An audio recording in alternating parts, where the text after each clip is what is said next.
आप देख रहे हैं भवानी टाइम्स।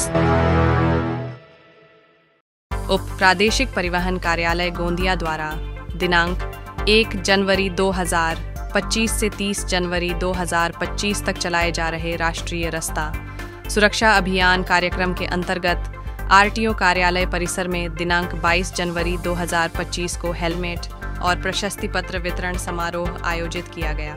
इस कार्यक्रम के अध्यक्ष जिलाधिकारी और जिला रास्ता सुरक्षा समिति गोंदिया के अध्यक्ष श्री प्रजित नायर रहे, जबकि प्रमुख अतिथि के रूप में उप विभागीय अभियंता पीडब्ल्यूडी श्री PM लांजेवार, परिवहन पुलिस उप अधीक्षक पुलिस स्टेशन गोंदिया ग्रामीण श्री समीर मेहर और सहायक पुलिस निरीक्षक जिला वाहतुक शाखा गोंदिया श्री राहुल पाटिल उपस्थित थे।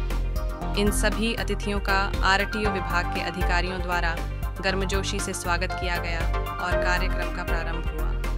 कार्यक्रम का संचालन साहिल दरने ने किया। इस अवसर पर कार्यक्रम की प्रस्तावना उप प्रादेशिक परिवहन अधिकारी श्री राजेंद्र केसकर ने दी और जिलाधिकारी श्री प्रजित नायर ने अपने अध्यक्षीय भाषण में रास्ता सुरक्षा के महत्व पर जोर दिया। इस मौके पर गटों के कामगारों, एसटी चालकों, सामाजिक कार्यकर्ताओं, शिक्षकों, medical college, pharmacy college, polytechnical college और ITI के विद्यार्थियों को हेलमेट और प्रशस्ति पत्र प्रदान किए गए। यह आयोजन रास्ता सुरक्षा के प्रति जागरूकता फैलाने और दुर्घटनाओं में कमी लाने के उद्देश्य से आयोजित किया गया था।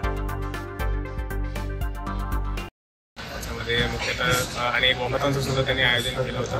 त्याच्यामध्ये लोकांमध्ये रोड रूल्सबद्दल जनजागृती करणे आणि ज्यांनी चांगलं काम केलेलं आहे त्यांचा प्रशंसा करणे आणि हेल्मेटचा वापरबद्दल जनजागृती निर्माण करण्यासाठी त्यांनी हा मोहीम राबवला होता। त्यांचं चांगलं काम आहे आणि तुमच्या माध्यमातून सुद्धा गोंदियावासियांना मी विनंती करू इच्छितो की रोड सेफ्टीचं आपण रूल्ससाठी पालन केलं पाहिजे, जेणेकरून आपलंच जीव वाचणार आहे।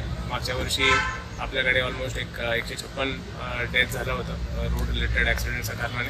हे पूर्णपणे अवॉइडेबल आहेत। याच्यामध्ये रोडचं परिस्थितीबद्दल सुद्धा असतात, त्याच्यासाठी आम्ही आमच्या स्तरावर उपाययोजना करत आहेत। पण तरी जे ड्रायव्हर्स आहेत, चालकांनी सुद्धा याच्यामध्ये रोड सेफ्टीचं पालन केलं, सेफ्टी रूलचं पालन केलं पाहिजे, जे स्पीड लिमिट आहे त्याचं पालन केलं पाहिजे आणि हेल्मेट घातलं पाहिजे। याच्या कारणाने मला असं वाटतं की जास्तीत जास्त डेथ्स आपल्याला हे करतात, म्हणजे प्रिव्हेंट करतात। अंतर्गत आज हेल्मेट वितरण झालेलं आहे आणि जिल्ह्याभर आपल्या परिवहन विभागातर्फे विविध उपक्रम राबवण्यात, त्यावर काय सांगता? रस्ता सुरक्षा अभियान 2025 या अंतर्गत आपल्या पूर्ण देशामध्ये रस्ता सुरक्षा याबद्दल जनजागृती तसेच वाहतूक नियमांबद्दल जनजागृती सर्व समाजाच्या घटकांमध्ये, सर्व समाज माध्यमांमध्ये आपल्या विभागातर्फे करण्यात येत आहे। त्याचाच हा एक महत्त्वाचा भाग आहे। यानिमित्त उपप्रादेशिक परिवहन कार्यालय गोंदिया यांच्यातर्फे आज हेल्मेट वितरण समारंभ आयोजित करण्यात आला होता। यामध्ये आपले आदरणीय जिल्हाधिकारी साहेब यांच्या हस्ते तसेच इतर मान्यवर यांच्या हस्ते पूर्ण गोंदिया जिल्ह्यामध्ये पूर्ण 100 हेल्मेट तसेच वॉकॅथॉन आणि इतर रस्ता सुरक्षा अभियान यामध्ये सहभागी झालेले विद्यार्थी तसेच इतर समाजातील घटक या सर्वांना प्रशस्तीपत्र वितरण करण्यात आलेलं आहे। या समारंभाचा मूळ हेतू हा आहे की रस्त्यावरचे अपघात कमी करणे, रस्ता सुरक्षेला प्राधान्य देणे तसेच सर्व समाजातील स्तरांमध्ये रस्ता सुरक्षा रुजवणे।